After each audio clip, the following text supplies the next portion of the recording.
All right, let's get to it and welcome back Flyers guru Sam Carchidi to Philly Pressbox Radio. Sam, welcome.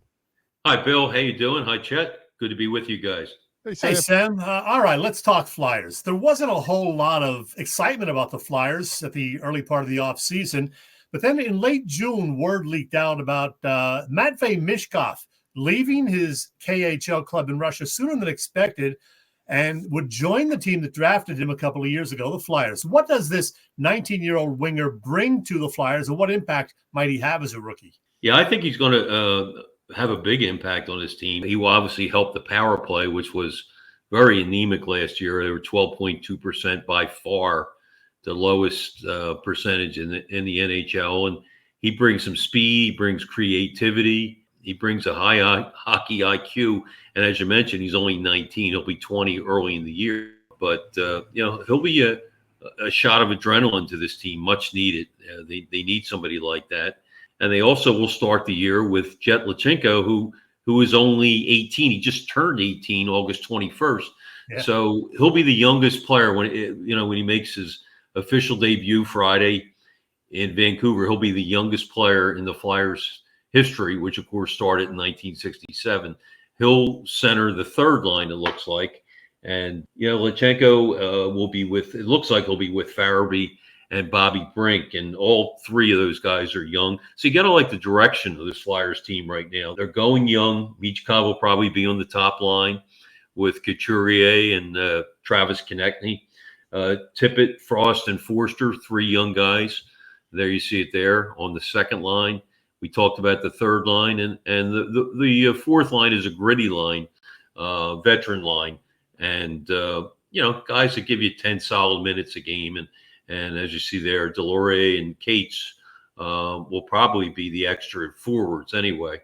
So I think there's some excitement this year. It's a rebuild, but you're rebuilding the right way with a lot of young players. Sometimes you rebuild and you have maybe one young player or two young players, and it takes a while to accumulate the draft picks and get the young guys in your lineup. So I'd like that they're starting out the season with the two teenagers. And Lachenko will have a 9-game tryout. And if he doesn't do well, no harm, no foul. They'll send him back to juniors.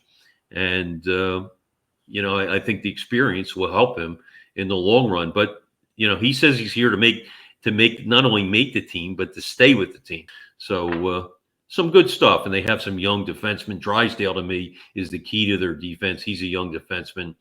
And they really need a bounce back year from him. He was bothered by injuries last year and really was not healthy the entire year. So the key to me is Drysdale on defense, and the key on offense to me is Sean Couturier has had back problems, back surgeries. He's a big key. If he can return to be the old Sean Couturier, then the Flyers have something. I'm not including Michkov or Lachenko in that.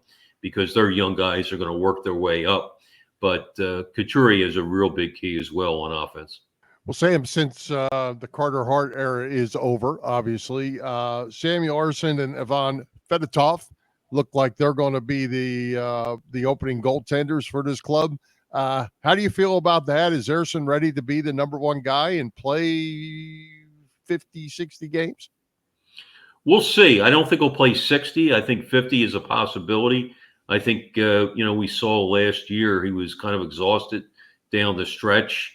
He was much better in the first half of the year and was much better when Carter Hart was there and knew that he was the backup.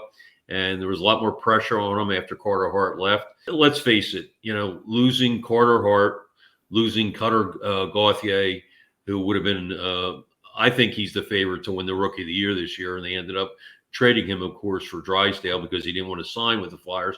But losing players of that magnitude has set the Flyers back, no matter what they say. So you're right, Ersson, Ivan Fedotov, we really don't know what you have there.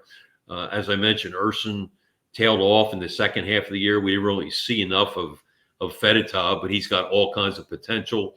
Won a medal in the Olympics with Russia. Big guy, about 6'7".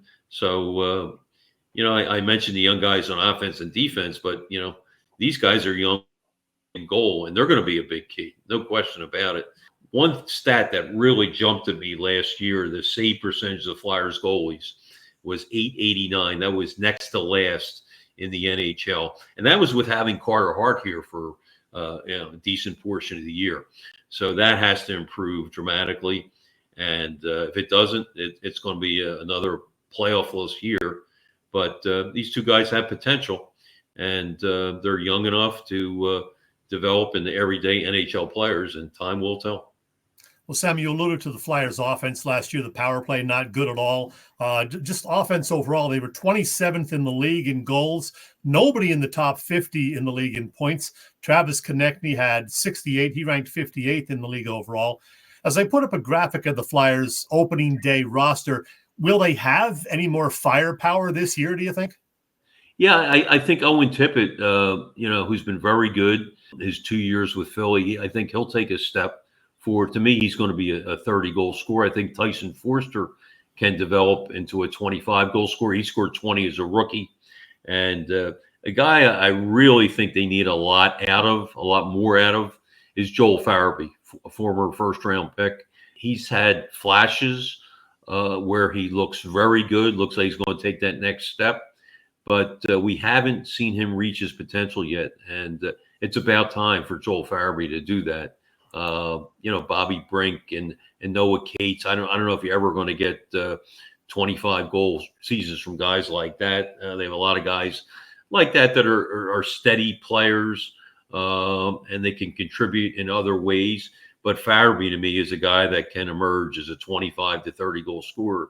And, it's show me time, I think, for Joel Farabee. They need him to take a step forward. And if he does, they'll have a shot at making the playoffs. If he doesn't, you could be looking at their 5th straight year without a playoff berth, and that hasn't happened since the 1990s.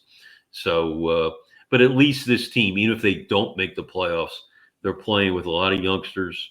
Guys are developing, and I think the future doesn't look ultra bright, but I think it looks bright. It would look a lot brighter, I think, if you had Carter Hart here and if you had Cutter Gauthier.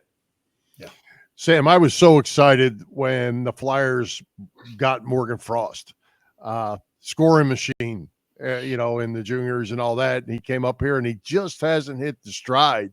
Is that going to happen at some point, or is he going to end up being, let's call it, an average hockey player? Yeah, I'm glad you brought him up, because he's another guy who I don't know if he's going to be a 30-goal scorer ever, but I think he certainly could be a 20 to 25-goal scorer. I think I'm not going to pull any punches. Flyers are weak down the middle. They need Couturier to have a bounce-back season. They need Frost to emerge. Lutchenko, of course, is a question mark, and you're not going to get much out of Ryan Poling. You might get 10, 11 goals, but you're not going to get 20, 25 goals. So it's a big year for Morgan Frost, much like Joel Farabee, probably a prove-it year. But to me, I think that you had that graphic up there. I think Coots and Frost are kind of misplaced, in that Couturier really isn't a number 1 center. He's better at his number 2 spot. Frost is probably better as a number 3 center. So there are guys with potential, Frost, Lutchenko, and some of the wingers. But it's time for some of these guys to step up. And I'm not talking about Lutchenko and Michkov. I'm talking about guys that have been young veterans, like a Frost, like a Farabee, guys that have been in the system 4 or 5 years now. Yeah, it's time. And if they don't do it, I don't think they'll be here next year. So it's a big year in that regard for Frost and Farabee. And I'm like you, I was so excited when they got Frost, and his numbers, 100 points a year plus, just a tremendous playmaker, especially. I think he has real good chemistry.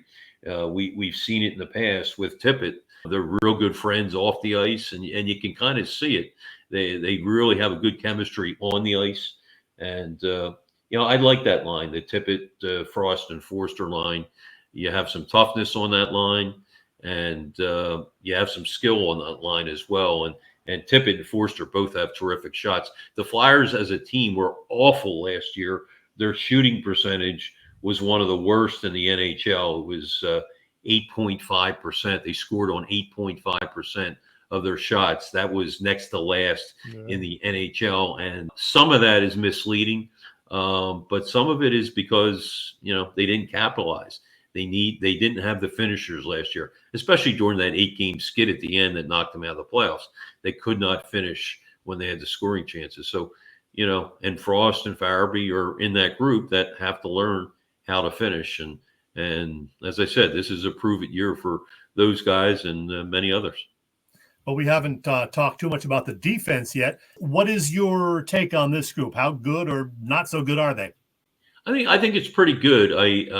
If healthy. Now Nick Sealer's been banged up with a knee injury. He blocked a shot in a exhibition game against Boston the other day. So he's questionable. I mean, he could play in the opener Friday against Vancouver. If he doesn't, Eric Johnson, the veteran, will be in there. But I really like when Sealer's in there because he's a shot blocker, plays with physicality. Back in the day, the Flyers had guys that weren't flashy. I'm talking about guys like Ed Van Imp and Barry Ashby, and you guys may remember them. I mean, they weren't flashy, but they were defensive defensemen, and they did the job. They cleared the crease. And Sealer is that type. He's an unhurled guy, throws his body in front of shots. And him and Drysdale, they played together a bit last year, and I like that pairing together. And York and Sanheim. York is another young player. This is a prove-it year for him too. And can he do it on the power play? He'll get a chance on the power play. Drysdale will probably get a chance on the power play. And Zamula is a steady guy, not flashy, and he actually looked pretty good last year on the power play. One of the few guys who did some good work at the point. But I'm anxious to see how York develops this year and how Drysdale develops, and they need them. Defensemen develop a little bit later, and they need those two guys to continue to blossom. The defense probably is a little bit better than average, and they get a veteran in there with Eric Johnson who could play in the opener, as I said, if Sealer cannot play. Who do you see out of those that group being the running the power play on day one come Friday? Yeah, it could be York and it could be Drysdale. Drysdale has gained about 15 to 20 pounds, and he was hurt basically since day one last year when he was with Anaheim, and tried to play through injuries. It just was not effective, and was not real good on the power play last year. But I think being healthy, he says, he feels 100% better than last year, putting on extra weight. I'd like him to get a shot, but in the beginning, they'll probably just rotate. I think he will get a shot. I think York will get a shot. They need better movement on the power play. There's no question. Better zone entries. Their zone entries were awful last year on the power play. But I think Michkov is really going to help them, with zone entries and with creativity. He's terrific down by the goal line.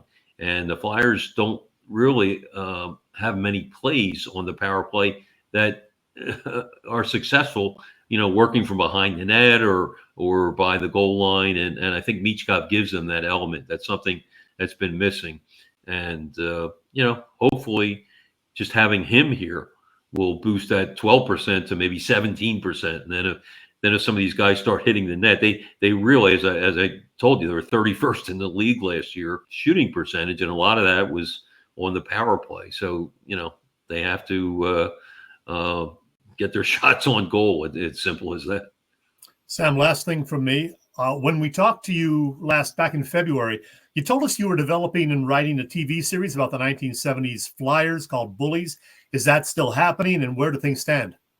Yeah, I appreciate you mentioning it. Yeah, we are. I have learned that TV series aren't as quick as writing for a newspaper or writing for a website. There's a lot more red tape and getting financing, and we have just finished our sizzle. A sizzle is basically a trailer. It's a 3-minute trailer. Think of it as like a movie trailer, but it's a 3-minute trailer, and for the entire series. Our series is tentatively 2 years, 8 series a year, so 16 episodes. So we have to boil 16 episodes down to 3 minutes. Not easy, but we had someone who's worked in Hollywood and won Oscars and Emmys and on his sizzles. And he's done ours, and it's terrific. It's really phenomenal. So we're in the process now of showing it to different networks, HBO and Netflix and Hulu and on, Comcast, NBC, Universal, Hulu. I could go on, but we have a couple episodes written, and so, and I'm all new to this. I don't pretend to understand the TV business. Luckily, my partner, Jeff Hare, does. He's been in Hollywood, lives in LA. He's been doing this for 30 years. And Susan Blanchard Ryan, whose father, I don't know if you remember Ron Ryan, Chet, you might remember Ron Ryan was the Flyers president. That's his daughter.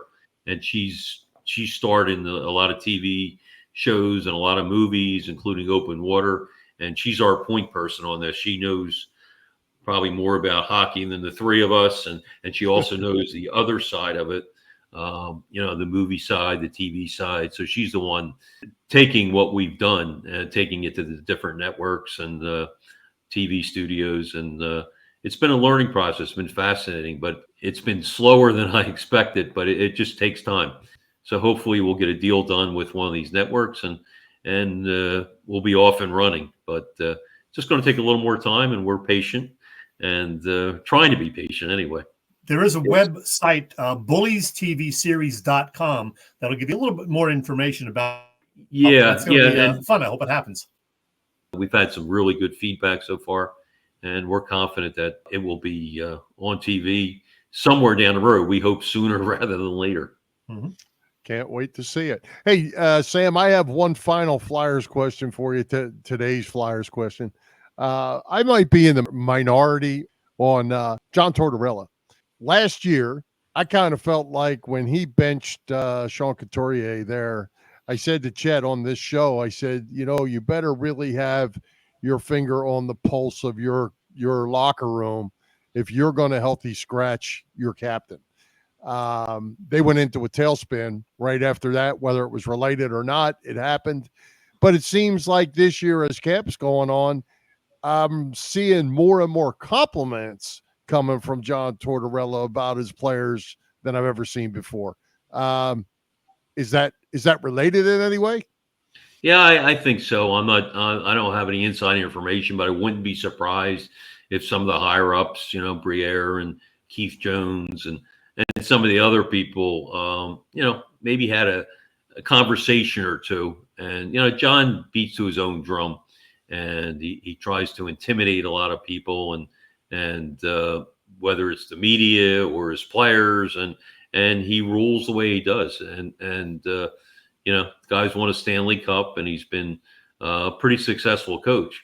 So you have to respect him for that. But some of the things, that was kind of strange, and I know that Couturier didn't appreciate that at all, and you kind of wonder, Bill, if some of the other players were taken aback by that, and it just left kind of a bad taste in their mouths. But this is John's third year. Coaches usually last 4 years in the NHL. That's their shelf life with one team. Then they go somewhere else for 4 years. I mean, it's just incredible if you look at it.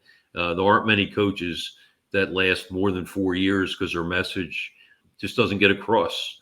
I guess my prediction is that Torts will probably be here this year and next year, and then somebody else will come in.